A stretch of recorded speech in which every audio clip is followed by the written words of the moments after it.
In the last 10 minutes, and only 2 hours or so before Nick Griffin was due to enter Buckingham Palace and mingle with 8,000 other guests at one of the Queen's annual garden parties, the Palace have just issued a statement saying that he will not be allowed in. And the reason that they have given is that he has been using, in their view, his invitation for party political purposes through the media.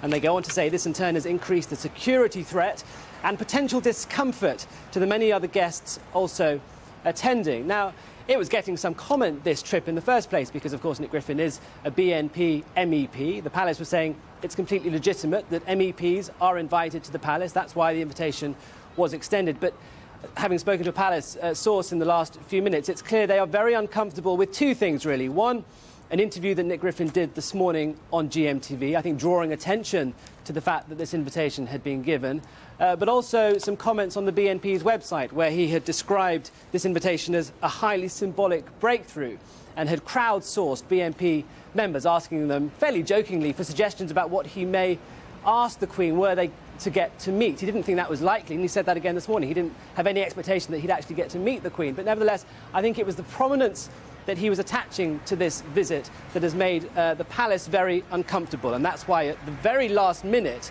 this invitation has been withdrawn. And I understand the Queen was told that this was going to happen earlier this morning. There is a question mark, though, over whether the people he was going to go with will also be allowed in or not. He was going to go with another BNP MEP, Andrew Bronze, as well as Mr Griffin's wife, Jackie. Will they be denied entry? Not sure, but it certainly is the case that the party that Nick Griffin was hoping to attend in a couple of hours' time will not be available to him. Ben, thank you very much.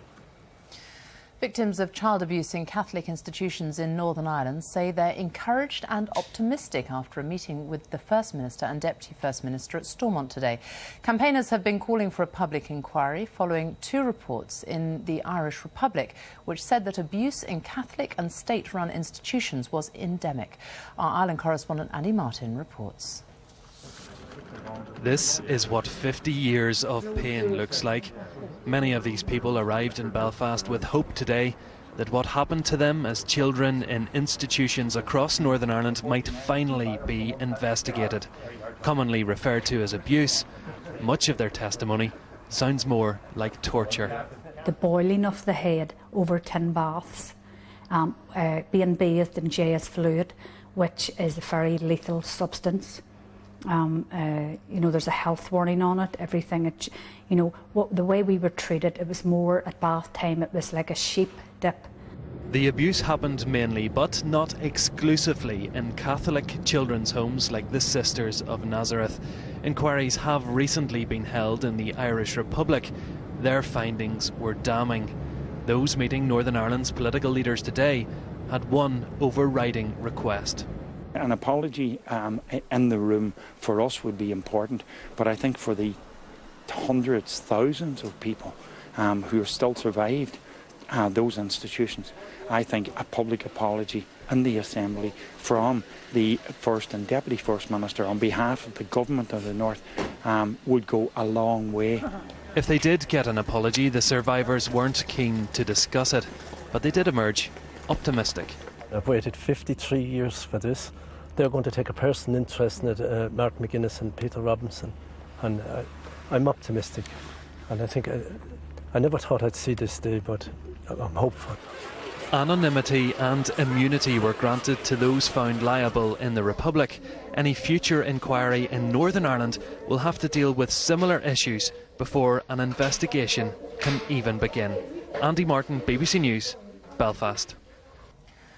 A man has been jailed for life for murdering a soldier 18 years ago. 36-year-old Declan Duffy pleaded guilty to killing Sergeant Michael Newman outside an army recruitment office in Derby in 1992.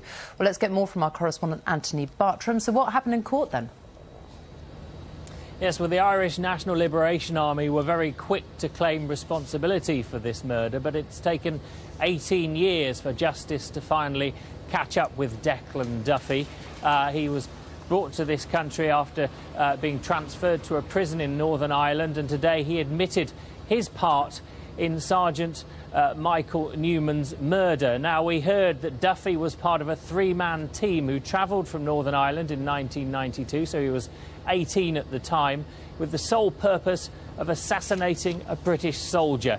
We were told they'd watched Sergeant Newman, who worked at the local army recruitment office in Derby, for several days and carefully planned his murder. And on the day of the shooting, witnesses reported that 2 men ran from an underpass across a car park up to Sergeant Newman and shot him point blank in the head. Now, this happened in the middle of the day in April 1992. Since then, a second man, Joseph McGee, has admitted his part in the murder. He too was jailed for life but was released after 2 years under the Good Friday Agreement.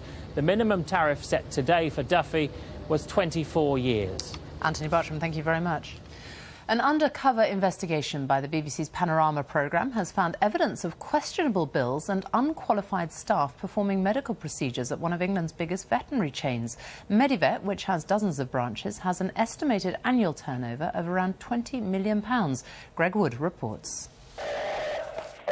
A dog being restrained to have a catheter inserted.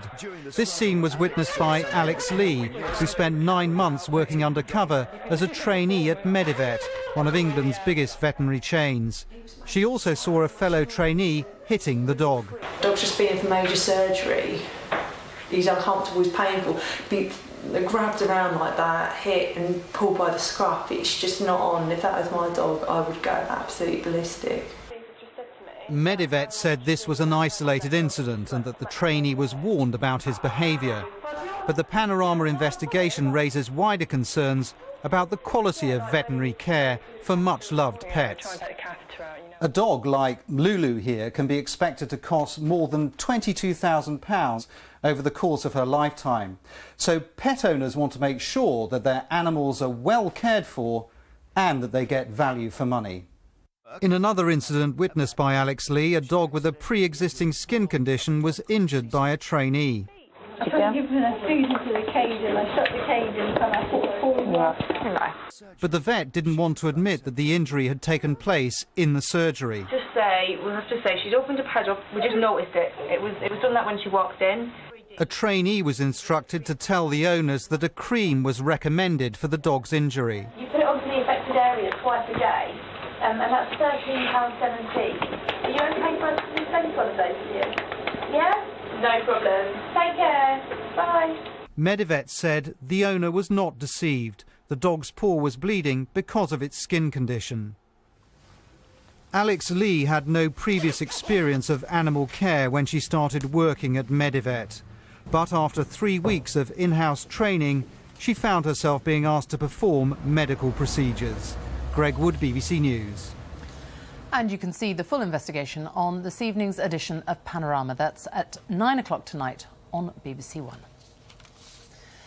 The time is just after 1:15. Our top story this lunchtime. A police officer who was filmed pushing a man to the ground during the G20 protests in London last year will not face charges over his death. And coming up, another henge at Stonehenge. Archaeologists say it's the most exciting find in 50 years. And in sport, more on the fairy tale end to the career of a cricketing icon. Muralitharan makes history with his 800th Test wicket, and it's a record that's set to stay.